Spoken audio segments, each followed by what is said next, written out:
ಎಲ್ಲರಿಗೂ ನಮಸ್ಕಾರ. ಇವಾಗ ಸಮರ್ ವೆಕೇಷನ್ಸ್ ನಡೀತಾ ಇದೆ. ಈಗ ಕಾಲೇಜ್ ಹುಡುಗಿಯರು, ಆಮೇಲೆ 10th 8th 9th ಎಲ್ಲರದು ಸಮರ್ ವೆಕೇಷನ್ ನಡ್ತಾ ಇದೆ. ಆಮೇಲೆ ಟೀಚರ್ಸ್ ಕೂಡ ಮನೆಯಲ್ಲೇ ಇರ್ತಾರೆ. ಇವಾಗ ಎಲ್ಲ ಹಾಲಿಡೇಸ್ ನಡೀತಾ ಇದೆ. ಬಟ್ ಬೇರೆ ಕೆಲಸಕ್ಕೆ ಹೋಗೋರು ಹೋಗ್ತಿರ್ತಾರೆ. ಆದರೆ ಇಂಥ ಫ್ರೀ ಟೈಮ್ ಒಳಗೆ ನಾವು ಯಾವ ರೀತಿಯಾದ ಸ್ಕಿಲ್ಲನ್ನು ಕಲಿಬಹುದು, ಫ್ರೀ ಟೈಮ್ ಒಳಗೆ ನಾವು ಬೆಳೆಸಿಕೊಳ್ಳುವಂಥ ಸ್ಕಿಲ್ಗಳು ನಮ್ಮ ಭವಿಷ್ಯಕ್ಕೂ ಮತ್ತು ನಮ್ಮ ಆದಾಯಕ್ಕೂ ಹಾಗೂ ನಮ್ಮ ವ್ಯಕ್ತಿತ್ವ ರೂಪಿಸುವಲ್ಲಿ ಸಹಾಯ ಮಾಡ್ತಾವೆ. ಈಗ ನಾವು ಫ್ರೀ ಟೈಮಲ್ಲಿ ಟಿ ವಿ ನೋಡ್ಕೋತಾ, ಆಮೇಲೆ ಮೊಬೈಲ್ ಸ್ಕ್ರಾಲ್ ಮಾಡ್ಕೊತ ಟೈಮ್ ವೇಸ್ಟ್ ಮಾಡೋದಕ್ಕಿಂತ ನಾವು ಈ ಥರ ಫ್ರೀ ಟೈಮಿಂಗ್ ಸ್ಕಿಲ್ಲನ್ನು ಕಲಿಯೋಣ. ಈಗ ನಾವು ಯಾವ್ಯಾವ ಫ್ರೀ ಟೈಮ್ ಸ್ಕಿಲ್ಲನ್ನು ನಾವು ಕಲಿಯಬಹುದೆಂದರೆ, ಈಗ ಯಾವುದೇ ಒಂದು ನಾವು ಸ್ಕಿಲ್ಲಿಗೆ ಒಂದು ಅರ್ಧ ತಾಸು ಕೊಟ್ಟರೆ ಆಯಿತು.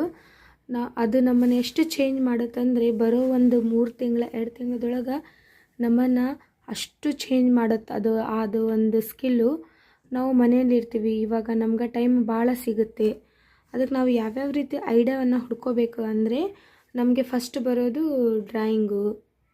ನಾವು ಡ್ರಾಯಿಂಗ್ ಕಲಿಬಹುದು, ಕ್ರಾಫ್ಟ್ ವರ್ಕ್, ಪೇಂಟಿಂಗು, ಆಮೇಲೆ mehndi design, video editing, typing skill, English speaking practice, ಹೊಸ ಭಾಷೆಯನ್ನು ಕಲಿಯೋದು, ಪುಸ್ತಕ ಓದುವ ಅಭ್ಯಾಸ, public speaking, anchoring practice, story telling, motivation speech practice, ಹೊಲಿಗೆ ಮತ್ತು ಕುಕ್ಕಿಂಗ್ ಆ್ಯಂಡ್ ಹೊಸ ರೆಸಿಪೀಸ್. ನಾವು ಮನೆಯಲ್ಲಿರ್ತೀವಲ್ಲ, ಏನಾದರೂ ಒಂದು ಹೊಸ ರೆಸಿಪಿಯನ್ನು ನೋಡಿ ಮಾಡೋದು, ಅದರ ಟೇಸ್ಟನ್ನು ನಾವೆಲ್ಲರಿಗೆ ತಿನ್ನಿಸೋದು, ಅದರಿಂದ ನಮಗೆ ಒಂದು ಬಹಳ ಖುಷಿ ಸಿಗುತ್ತೆ.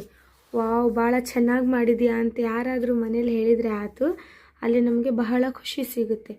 ಆಮೇಲೆ ಈಗ ನಾವು ಲೇಡೀಸ್ ಆದರೆ, ಇವಾಗ ಫಸ್ಟ್ ಇಯರ್ ಸೆಕೆಂಡ್ PU ಈ ಥರ ಓದ್ತಿರ್ತಾರಲ್ಲ, ಅವರೆಲ್ಲರೂ ಮನೇಲಿರ್ತಾರೆ. ಅದೇ 2 ತಿಂಗಳಷ್ಟು ನೀವು ಹೊಲಿಗೆ ತರಬೇತಿ ಏನಾದರೂ ನೀವು ತೊಗೊಂಡ್ರೆ, ಅದಕ್ಕೆ 1 ತಾಸು ಅಥವಾ 2 ತಾಸು ನೀವು ಕೊಟ್ಟರೆ ನಿಮ್ಮ ಡ್ರೆಸ್ಸನ್ನು ನೀವೇ ಹೊಲಿಬೋದು. ಬೇರೆ ಕಡೆ ಹಾಕೋ ಅವಶ್ಯಕತೆ ಇರೋಂಗಿಲ್ಲ. ಮುಂದೆ ಯಾವತ್ತಾದರೂ ಒಂದಿನ ಅದು ನಿಮ್ಗೆ ಪ್ರತಿಫಲ ಕೊಟ್ಟೇ ಕೊಡುತ್ತದೆ. ಅದಕ್ಕೆ ಆ ಥರ ಏನಾದರೂ ನಾವು ಒಂದು ಸ್ಕಿಲ್ಲನ್ನು ಪ್ರಾಕ್ಟೀಸ್ ಮಾಡಬೇಕು. ಆಮೇಲೆ ಮೋಟಿವೇಶನ್ ಸ್ಪೀಚ್ ಪ್ರಾಕ್ಟೀಸ್ ಅಂದರೆ, ನಾವು ಯಾರಿಗಾದರೂ 1-2 ಮೋಟಿವೇಶನ್ ಮಾತುಗಳನ್ನು ಆಡಿದರೆ ಅವ್ರದ್ದು ಲೈಫೇ ಚೇಂಜ್ ಆಗ್ತಿರ್ತೈತಿ. ಅದಕ್ಕೆ ನಾವು ಮೋಟಿವೇಶನ್ ಯಾವ ಥರ ಮಾತಾಡೋದು ಅಂಥೇಳಿ ಪ್ರಾಕ್ಟೀಸ್ ಕೂಡ ಮಾಡಬಹುದು. ಅದಕ್ಕೆ ನೀವು ಅರ್ಧ ತಾಸು ಟೈಮ್ ಕೊಟ್ಟರೆ ಸಾಕು. ಯೂಟ್ಯೂಬ್ಸ್ ಒಳಗೆ ಸಾಕಷ್ಟು ಮೋಟಿವೇಶನ್ ಸ್ಪೀಚ್ಗಳು ಬರ್ತಿರ್ತಾವೆ. ಅದರಿಂದ ನೀವು ನೋಡಿ ಮಾತಾಡಿ ಕಲಿಬಹುದು. ಆಮೇಲೆ ಸ್ಟೋರಿ ಟೆಲ್ಲಿಂಗ್. ಯಾರಾದರೂ ಇವಾಗ ಟೀಚರ್ಸ್ ಆಗಿ ವರ್ಕ್ ಮಾಡ್ತಿರ್ತಾರೆ ಸ್ಕೂಲ್ ಒಳಗೆ, ಆವಾಗ ನಾವು ಮಕ್ಕಳಿಗೆ ಕತೆ ಹೇಳಬೇಕು. ಕತೆಗೆ ಯಾವ ರೀತಿ ಹೇಳಬೇಕಂದ್ರೆ, ಆ ಕತೆಯ ಲೋಕಕ್ಕೆ ಆ ಮಕ್ಕಳನ್ನ ಕರ್ಕೊಂಡು ಹೋಗಬೇಕು. ನಾವು ಹೇಳೋ ಒಂದು ಭಾವನೆಗಳನ್ನು ಆ ಮಗು ಅಲ್ಲೇ ಕುತ್ಕೊಂಡು ಎಲ್ಲ ಅರ್ಥ ಮಾಡ್ಕೊತಿರ್ಬೇಕು. ಓ, ಕತೆ ಹಿಂಗಿದೆ, ಇದರೊಳಗೆ ರಾಜ ಬರ್ತಾನ, ಆಮೇಲೆ ರಾಣಿ ಬರ್ತಾಳ, ಹಿಂಗೆ ಹುಲಿ ಬರುತ್ತಾ, ಈ ಥರ ಸ್ಟೋರಿ ಟೆಲ್ಲಿಂಗ್ ಈ ಥರ ನಾವು ಮಾಡಬೇಕು. Next anchorings practice. ಇವಾಗ ನಾವು ಸ್ಕೂಲ್ ಒಳಗೆ ವರ್ಕ್ ಮಾಡ್ತಿರ್ತೀವಿ ಅಂದರೆ, ಅಲ್ಲಿ ಚಿಕ್ಕ ಪುಟ್ಟ ಫಂಕ್ಷನ್ಸ್ ನಡೀತಾನೆ ಇರ್ತಾವೆ. ಅದಕ್ಕೋಸ್ಕರ ನಾವು ಹೆದರಬಾರ್ದು. ನಮ್ಮ ಕನ್ನಡಿ ಮುಂದೆ ನಿಂತು ನಾವು ಆ್ಯಂಕರಿಂಗ್ ಪ್ರಾಕ್ಟೀಸ್ ಮಾಡ್ತಾನೆ ಇರಬೇಕು.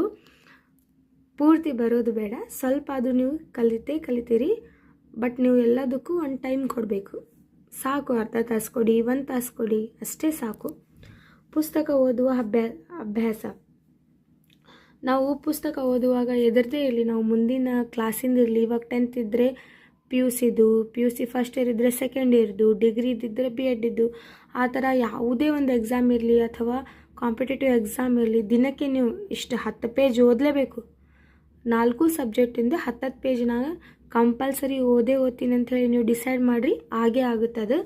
ಬೇಕಾದರೆ ಒಂದಿನ ನೀವು ಟ್ರೈ ಮಾಡಿರಿ.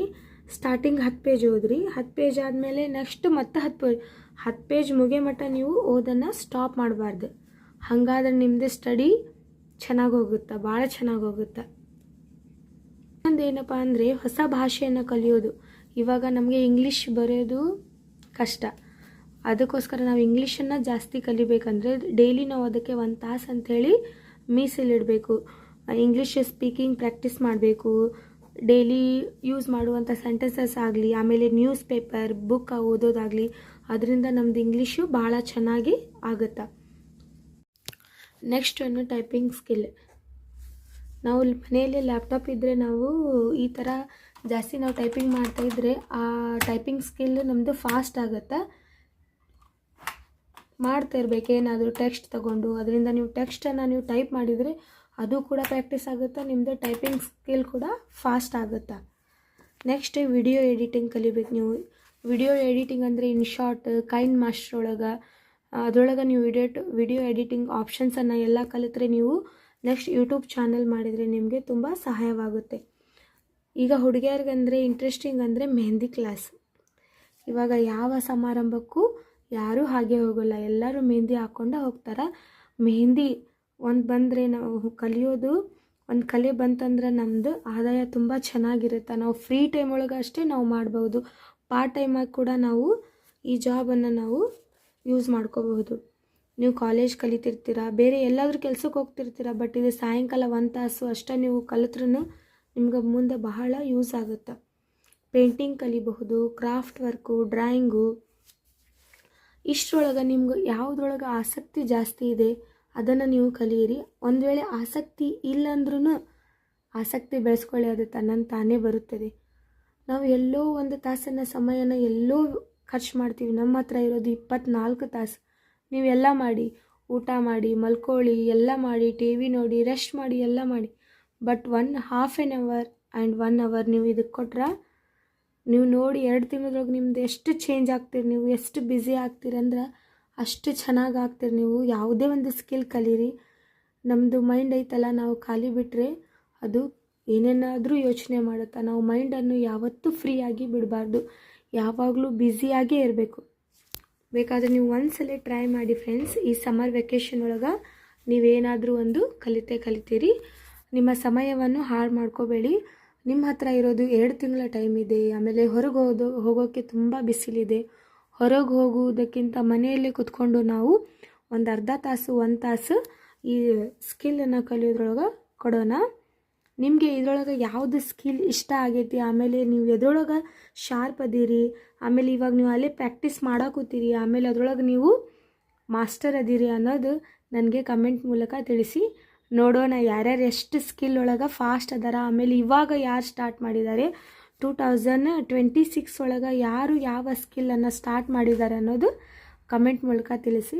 ಅಂದರೆ ಜಸ್ಟ್ ಹಾಗೆ ತಿಳ್ಕೊಳ್ಳೋದು, ಯಾರು ಏನೇನು ಮಾಡೋಕುತ್ತಾರೆ ಅನ್ನೋದು ಒಂದು ತಿಳ್ಕೊಳ್ಳೋಕ್ಕೋಸ್ಕರ ಕಮೆಂಟ್ ಮಾಡಿ ಫ್ರೆಂಡ್ಸ್. ನಿಮಗೆ ಈ ವಿಡಿಯೋ ಇಷ್ಟವಾದರೆ ಲೈಕ್ ಮಾಡಿ, ಶೇರ್ ಮಾಡಿ. ಧನ್ಯವಾದಗಳು.